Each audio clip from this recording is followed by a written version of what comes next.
La verdad que lloré de alegría ya que salí de aquí cuando me dieron la noticia de mi casa. Me llamo Miguelina de la Cruz García, tengo 45 años, vivo con mis 3 hijos, soy madre soltera. Cuando llueve nos vamos al agua hasta el tobillo, estamos arriba de la cama, pero gracias al gobierno de México voy a tener mi propia vivienda. Yo siempre decía, yo no voy a poder por mi sueldo, X cosas, pero cuando yo me entero de esto y me dicen que sí podía yo, era yo más feliz, ya que ya me quería dar el infarto de emoción. Lo que más me llamó la atención es porque voy a tener a mis hijos en sus cuartos ya. Yo, mi hija en uno y los 2 varones en el otro. Al Infonavit quiero darle las gracias por haberme dado esta oportunidad y a la presidenta de México. Le invito a todas las personas que no tengan hogares que vengan y se acerquen a Infonavit, que Infonavit es seguro para tener nuestra vivienda. Aquellas madres solteras también, a que no tengan miedo, a como yo tenía, que se acerquen, que no se dejen llevar para tener su propia casa. 460 más o menos, y después de que me aplicaron el programa, mi crédito quedó en ceros. Mi nombre es Hugo Armando Martínez Cárdenas, tengo 55 años, del año de 1998, si me acuerdo bien, se me autorizó un crédito por 160,000 más o menos, poco más, poco menos. En los primeros años fue algo complicado, cada mes pagaba y la deuda, en lugar de disminuir, seguía incrementando. Hasta que, bueno, llegó el programa, el gobierno federal, acudí a las oficinas del Infonavit a ver cómo podía reestructurar o ver el problema, y me dicen que soy el afortunado del programa de Infonavit y mi crédito quedó en ceros. Va a ayudar que ese recurso que destinábamos para el pago de la vivienda, pues ahora lo destinemos a otro para tener una mejor calidad de vida. Agradezco mucho al gobierno federal por impulsar este programa y por supuesto a la doctora Claudia Sheinbaum, gracias por impulsar el programa de descuentos y de apoyo en estas oficinas de Infonavit y en los créditos, que hoy día mi crédito ya está en ceros. Gracias, presidente. Hoy vivimos un momento histórico para la justicia social en México. Con el programa de Vivienda para el Bienestar, el gobierno de la presidenta Claudia Sheinbaum ha tomado una decisión valiente y necesaria: poner fin al abuso que durante años asfixió a nuestra gente.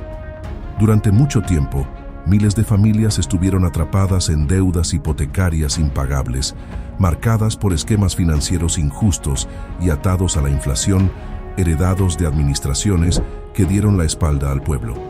Ese capítulo oscuro ha quedado atrás. Hoy, la esperanza ha vuelto a los hogares mexicanos.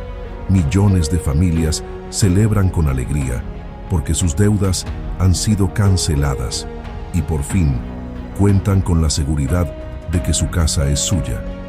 Ese sueño de tener un techo propio se está convirtiendo en una realidad tangible, con la entrega de escrituras que brindan certeza jurídica y paz al corazón de nuestros ciudadanos. Este es un gobierno que trabaja de la mano con el pueblo. Por eso, a lo largo y ancho de nuestra República, se están construyendo miles de viviendas para quienes más lo necesitan.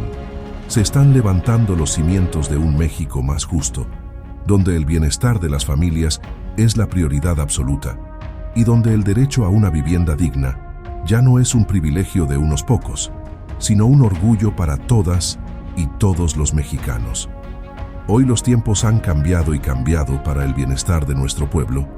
Por eso mismo el pueblo respalda las decisiones de nuestra presidenta Claudia.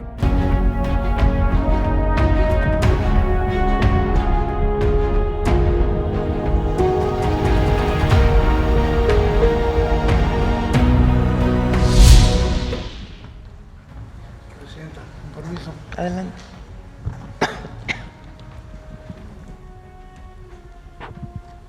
Muy buenos días a todas y a todos. Informaré acerca del avance del Infonavit. Comenzaríamos con los créditos impagables que encontramos al inicio de esta administración y sumaban 4,856,000. Estos créditos impagables tenían la característica de que aunque la gente pagara sus intereses y su capital seguían subiendo. La presidenta nos instruyó que reestructuráramos todos estos créditos en beneficio de la gente y al reestructurarlos, 457,000 resultaron con saldo cero. Prácticamente la gente ya no paga ni un centavo de estos 457,000 y con reducción en su monto, en pagos fijos, tasas de interés a la baja, 4,400,000 más o menos. Entonces, de 4,856,000 desaparecen 457 y nos quedan 4,400, pero ya en condiciones de justicia, de poder pagar tasas de interés bajas y mensualidades. La que sigue, por favor. Le dimos seguimiento a este programa durante la reestructuración, lo hicimos en 3 partes. La primera parte fueron 650,000 créditos beneficiados. De estos, nada más quedaron 586,000, porque los otros se pagaron en su totalidad. Pero lo que quiero mencionar es esta parte, que es la interesante. Antes de la reestructuración, antes de recibir los beneficios, en noviembre del 24, estos créditos, los 650,000, pagaban 215 millones de pesos. A partir del beneficio, a partir de noviembre y diciembre, se incrementó el ingreso al Infonavit. La gente paga más porque tiene mejores condiciones de pago. Entonces pasamos de 215 a 318,000, a pesar de que el número de créditos se redujo de 650 a 586. El otro grupo, la que sigue por favor, eran casi 700,000, quedaron nada más 631,000 porque los otros se pagaron, y lo mismo, este era el comportamiento de pago.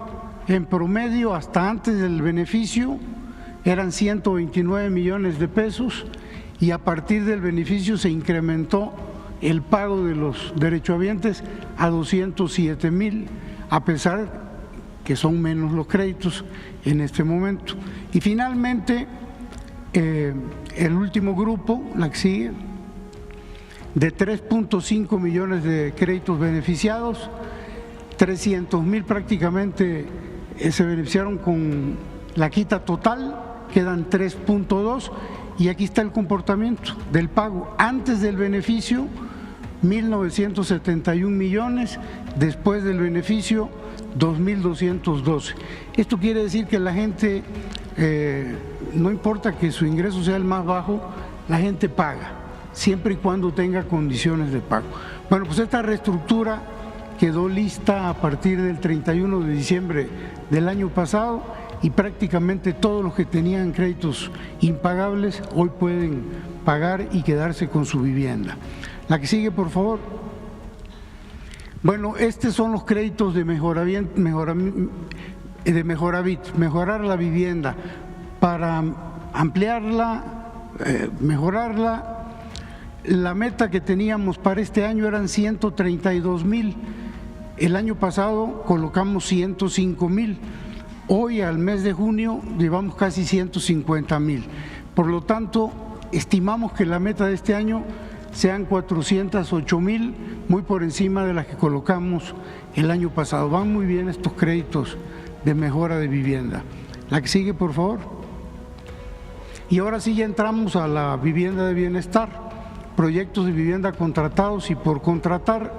Decirles que al 14 de junio del 2026 tenemos contratadas ya 460,000 viviendas, 303,000 las contratamos el año pasado, llevamos 156,000 en este año y nos restan contratar 251,000 para fines de este año para llegar a 700,000 viviendas al 31 de diciembre, de un total de 1,200,000 viviendas como meta. La que sigue, por favor. Estas 460,000 viviendas que están contratadas, ya tenemos en construcción 191,000 viviendas. Estas ya están haciendo y ya se hicieron muchas. Entre junio y julio vamos a iniciar obra en 140,000 y agosto-septiembre 128,000. De manera que estas 460,000 en septiembre, máximo en septiembre de este año, ya iniciarían construcción. Y la meta, repito, para este año son 700,000 viviendas contratadas. La que sigue, por favor. Bueno, hemos colocado entre los derechohabientes 23,281 viviendas en 21 estados, 53 municipios y en 91 desarrollos. El 48% de quienes adquieren esta vivienda son hombres, 52% son mujeres, y esto es muy interesante porque el 90% de los que están comprando estas viviendas ganan de 1.5 a un salario mínimo, son los que menos ganan, y el 10% de 1.5 a 2 salarios mínimos. El rango de edades de quienes adquieren esta vivienda, miren qué interesante, 39% son jóvenes entre 18 y 29 años, adultos jóvenes entre 30 y 39, el 36%. Estos dos grupos hacen el 75% de las viviendas adquiridas, y mayores de 40 años el 25%. La que sigue, por favor. Aquí algunos ejemplos de las viviendas, de los desarrollos que ya colocamos al 100%. Son algunos nada más, algunas fotos. Esto está en Playa del Carmen, todo esto está colocado entre los derechohabientes. La que sigue, esto en Durango, todo está colocado entre los derechohabientes. La que sigue, en Benito Juárez, Quintana Roo, todo, las 384 viviendas. La que sigue, en Tuxtla Gutiérrez, todo está colocado. La que sigue, también en Tuxtla, todas están ya colocadas. En Salina Cruz, lo mismo. La que sigue, en Colima, todas están colocadas. La que sigue, en San José Iturbide, en Guanajuato, también. La que sigue, en Ciudad Victoria, Tamaulipas, también. En Pesquería, Nuevo León, también, todas colocadas. En Guadalupe, Zacatecas, lo mismo. Y bueno, ¿cuántos desarrollos con entrega de vivienda tenemos al día de hoy? 91. De esos 91, 32 ya están todas las viviendas colocadas. Estamos entregando en 59 desarrollos, y en este mes de junio vamos a abrir 11 desarrollos en Edomex, Sinaloa, Michoacán, Coahuila, Veracruz, Quintana Roo, Tabasco, Tamaulipas, Yucatán, Sonora, y en julio otros 11 desarrollos en estos estados. Entonces se va a incrementar poco a poco la entrega de viviendas en las próximas semanas y meses. La que sigue, por favor. Y finalmente, ¿cómo se adquiere una vivienda para el bienestar? La Presidenta de la República nos instruyó que simplificáramos los trámites. Antes era verdaderamente difícil que se le otorgara un crédito a los derechohabientes porque habían más de 25 requisitos, y además no solamente eso, sino que se condicionaba el crédito al buró de crédito. Había que consultar el buró de crédito, y si algún derechohabiente no pagaba su recibo telefónico o no pagaba la letra de su motocicleta, se le castigaba y se le bajaba el crédito. De por sí no alcanzaba ese crédito. Quitamos todos los requisitos. No hay ningún requisito al día de hoy, lo único son condiciones. Que tengan una antigüedad de 6 meses en su trabajo, cotizando, que ganen entre 1 y 2 salarios mínimos y que no tengan crédito hipotecario, es decir, que no tengan vivienda. De manera que ya no hay requisitos. Hoy estamos entregando vivienda inclusive a jóvenes que tienen 18 años y que ya tienen 6 meses trabajando, ya tienen derecho al monto necesario para adquirir una de estas viviendas que estamos construyendo. Creo que son todas, ¿verdad? Es cuanto, Presidente. Gracias, Octavio. Listo. Bueno, algunos números de resumen. La meta es 1.8 millones de viviendas para el bienestar. Están en construcción 274,000 viviendas. Están ya contratadas, quiere decir que ya tienen suelo, hay contrato y muy pronto van a iniciar construcción. 604,000 contratadas, de las cuales 274,000 ya están en construcción, y son 24,500 que ya están entregadas. Entonces, vamos muy bien, y como además de los poco más de 5 millones de créditos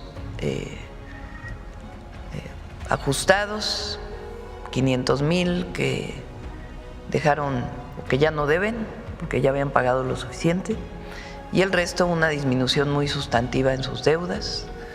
Y esto significa que estamos atendiendo a 7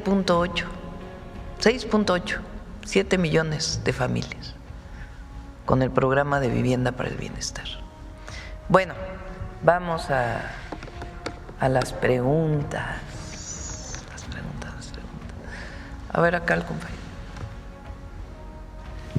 Muchas gracias, Juan Manuel de Infopolitan. Buenos días, Presidenta. Buenos días para todas, para todos. Para preguntarle qué implica para el Gobierno de México esta construcción que ya están en marcha, estas viviendas. Entiendo que, bueno, mencionaba que son los más jóvenes, algunos el 30%, que pues en muchos años, en muchas ocasiones no tenían acceso a este tipo de derechos, ¿no? ¿Qué implica para el Gobierno de México y sobre todo pues para el pueblo, ¿no?, de México? Para nosotros, a diferencia del periodo neoliberal, hay derechos del pueblo de México que constituyen lo que llamamos un estado de bienestar. El acceso a la educación es un derecho, desde el preescolar o incluso desde el nivel inicial hasta la universidad. Y el Estado debe de dar las condiciones para que esto sea posible. El acceso a la salud es un derecho gratuito y también es un derecho el acceso a la vivienda a precios justos. Nunca en la historia se había hecho un programa para familias que ganan menos de 2 salarios mínimos, nunca. Es la primera vez en la historia de México que hacemos un programa para el que menos tiene, para el que tiene menos ingresos, y son 1.8 millones de viviendas. Eso quiere decir que la vivienda se hace accesible. Cuando fuimos a Hidalgo a unas viviendas que estaban construyendo, le pregunté a los trabajadores que estaban construyendo si tenían vivienda propia, y dijeron, algunos no, algunos sí. ¿Y no les gustaría que esta vivienda también pudieran ustedes tener acceso? Pues claro que sí. Entonces, hoy la vivienda es accesible para el trabajador de la construcción, para mujeres que ganan un salario mínimo y que pagaban rentas muy altas, cuya familia vivía en un cuarto, lo hemos visto aquí, y que hoy tienen acceso a una vivienda de 60 metros cuadrados. Entonces, es el acceso a la vivienda como un derecho del pueblo de México. Esa es la gran diferencia. Y además, este programa está ayudando mucho a la economía, porque se tiene estimado que un departamento, una vivienda, implica más o menos de 3 a 4 trabajadores de la construcción que las construyen. Entonces, si hay 274,000 en construcción, pues hay que multiplicar por 3 o por 4 y te da el número de empleos que representa la construcción de esa vivienda. Había una gráfica, me la mandó Jorge Mendoza, a ver si te la manda, de vivienda, de cómo se incrementa la vivienda, a ver si la tienes por ahí, si no mañana la pasamos. Pero impulsa mucho la economía. La industria de la construcción pues es un motor de la economía, y en este caso la vivienda pues ha representado un motor para la economía de México. Gracias, Presidenta. Nada más para precisar, el cambio de las sumas a pesos, ¿para quiénes van a ser beneficiados? ¿Todos los créditos o si nos podrían precisar ese detalle? Sí, la idea es que digamos, en la tasa de interés que pagan ya venga contemplado si son UMAS, y entonces que ya se sepa exactamente en pesos cuánto debes.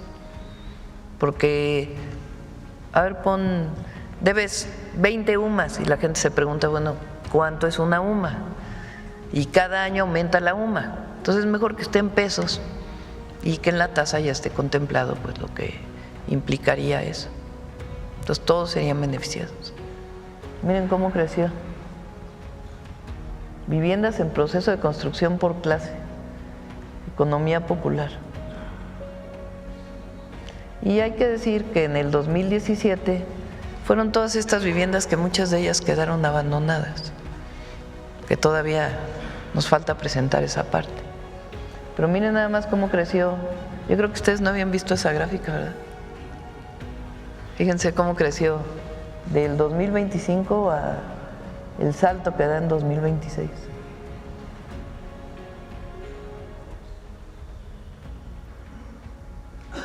Gracias. A ver si te pasan unas fotos, yo todavía soy del año de la canica, de algunas imágenes de Teotihuacán. Sí. Bueno, vamos de este lado. A ver, compañero.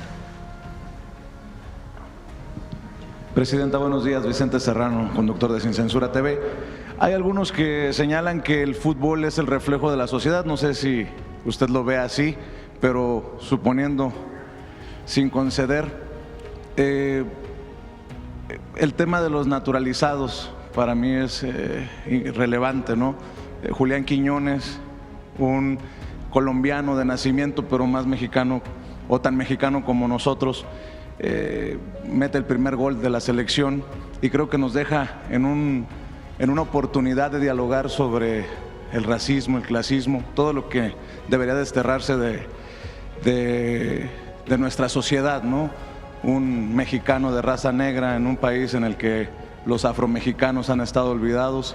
Quería escuchar sus reflexiones sobre eso y sobre este caso que se da de un personaje del círculo de ingenieros y de topógrafos de Jalisco que desafortunadamente en un partido de Corea hace un gesto discriminatorio. Resulta que es una influencer coreana la muchacha agredida.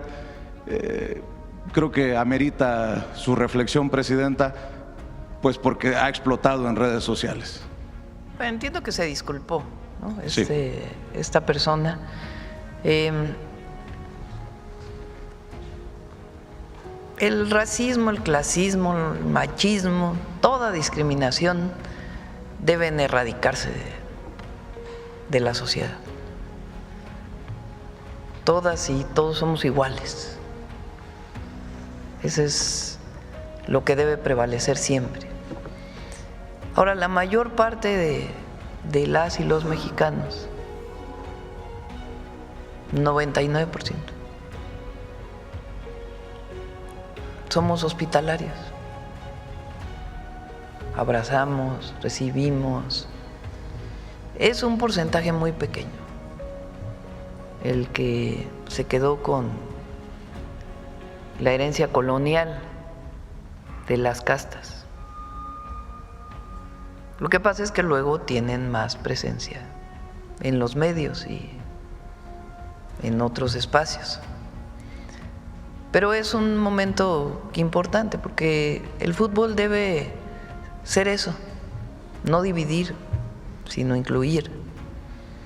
Por eso lo de los boletos tan caros, todo eso tiene que hacer reflexionar incluso a la FIFA,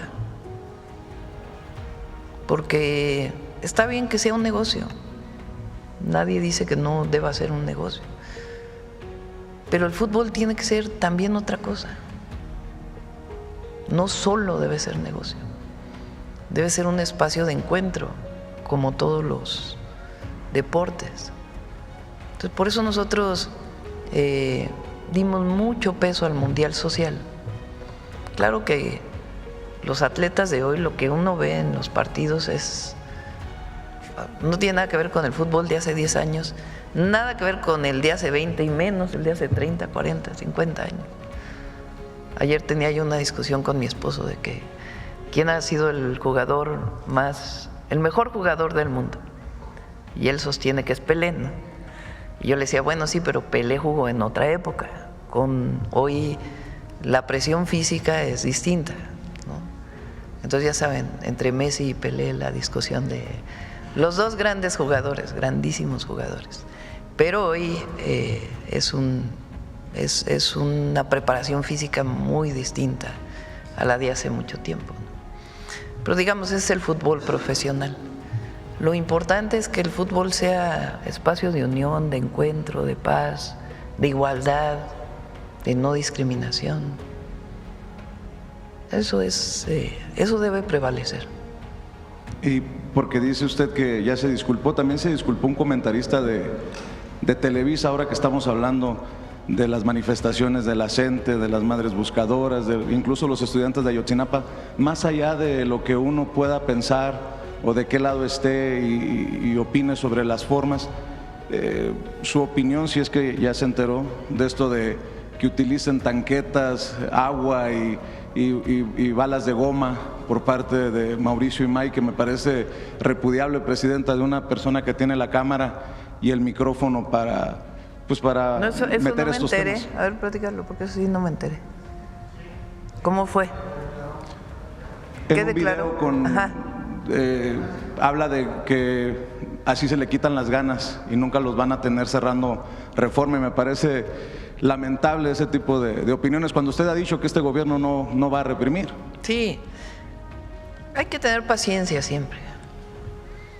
No, las manifestaciones sociales no deben traducirse en represión por parte de la autoridad. Hay que buscar siempre el diálogo, y cuando hay otros intereses, pues también la contención.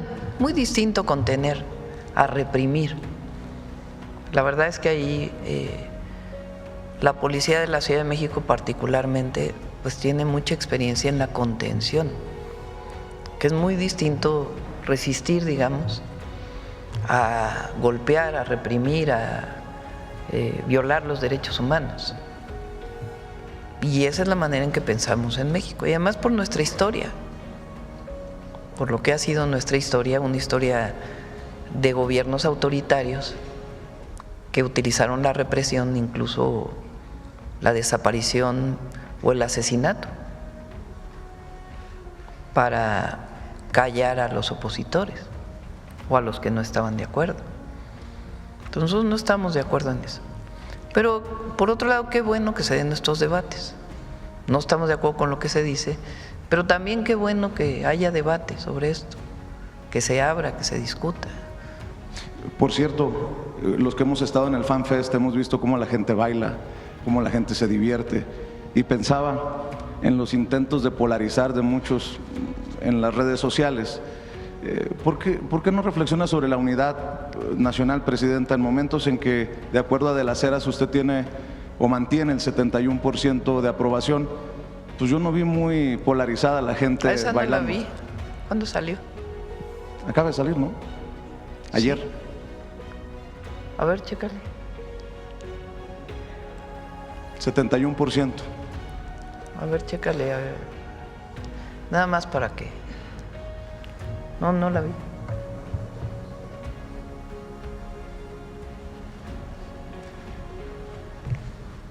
Mientras le consiguen ¿Sí la tienes?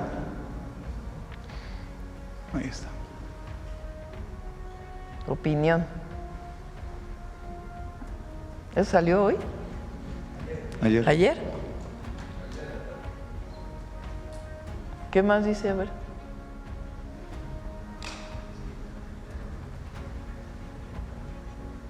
Ah, esto está buenísimo.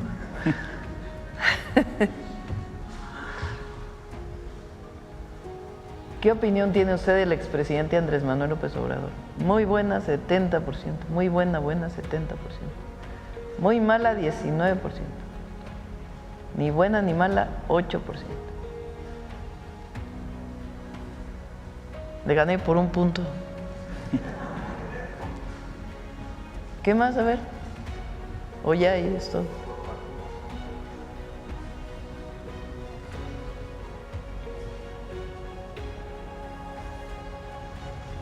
A ver, échale toda. No, ahí decía otra.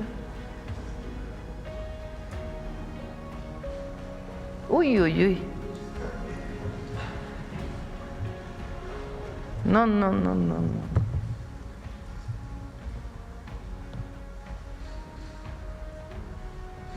Ya el PRI le ganó al PAN.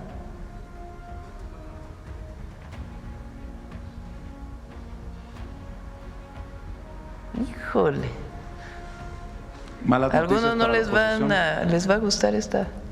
Ahora síguele.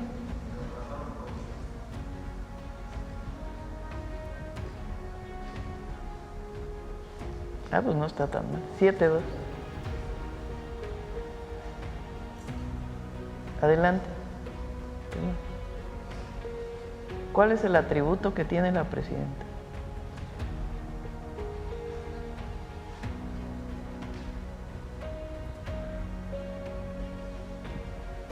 ¿Qué más trae? A ver. Ah, bueno, esa. Y la otra ahí, deja la otra un ratito para que.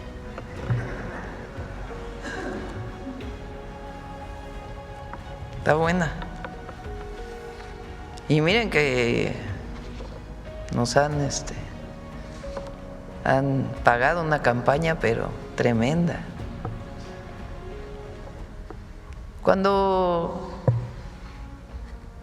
juega, por eso el viernes yo dije, el que le apuesta a que le vaya mal a México siempre va a perder.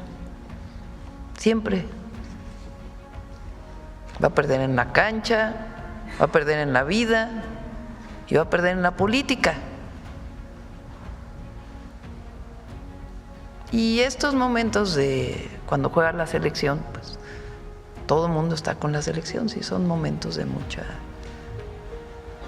donde todos queremos que gane la selección. Bueno, a lo mejor habrá algunos que no, ¿verdad? No sé.